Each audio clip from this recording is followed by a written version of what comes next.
Hi, this is Chris Young, and welcome to Good News on Tap for the 31st Sunday of Ordinary Time. When I was in college studying computer science, I had a professor named Dr. John Gersting, who was my mentor.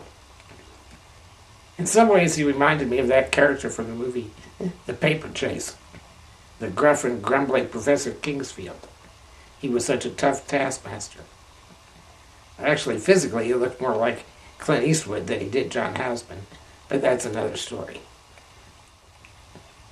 Anyway, the textbook for my third semester programming class with him was a collection of Xerox pages bound together with a plastic binder. It was titled Algorithmic Languages by John Gersting, Ph.D.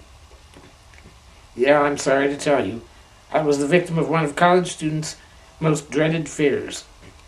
The only thing worse than an instructor who thinks he wrote the book on the subject is the one who actually did. Gersting was such a man. On the first day, he told us we didn't ever have to attend class. We would study the book, do the exercises, turn in the homework, and come in to take a quiz at the end of each chapter. He had no intent on lecturing anything during the entire course. He explained that everything we needed to know was in the book. It was a waste of his time and our time for him to lecture out of the book.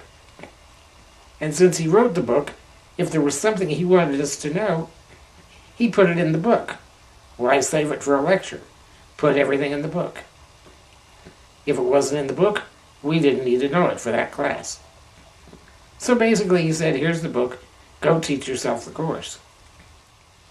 Now that seems like a strange way to teach a class, but he explained that in the computer science field, everything moves so quickly that by the time we graduated, it would all be obsolete.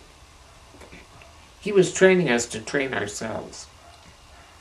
Most of us took the book and scratched out the words Algorithmic Languages by John Gersting, scratched it off the cover, penciled in the Gospel according to John. Anyway, the reason my mentor, Dr. Gersting, and his unusual teaching methods come to mind is because of our first reading today. That reading says, Lord, you love all things, and loathe nothing that you have made. For what you hated, you would not have fashioned. How could a thing remain unless you willed it, or be preserved, had it not been called forth by you? You spare all things because they are yours. So the world then is sort of like Dr. Gersting's book. God put everything in the world that he wanted to be part of the world. He likes his creations to be in existence. Why would he waste time creating something just so he could hate it? And it's not just that he created us out of love, but it goes further. We even remain in existence because of God's love. If he didn't love us, we'd be gone. Now the gospel reading today is about a tax collector again. This one's named Zacchaeus. And like most tax collectors, he was a thief.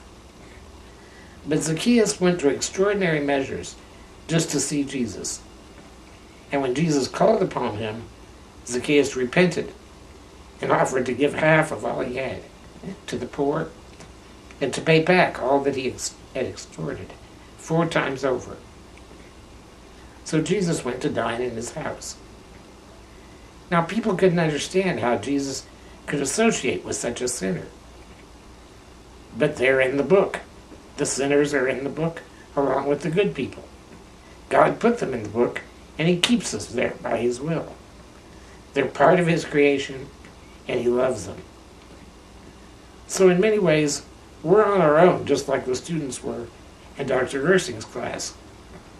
Everything that we need in this world was put there by God for us. And that includes one another.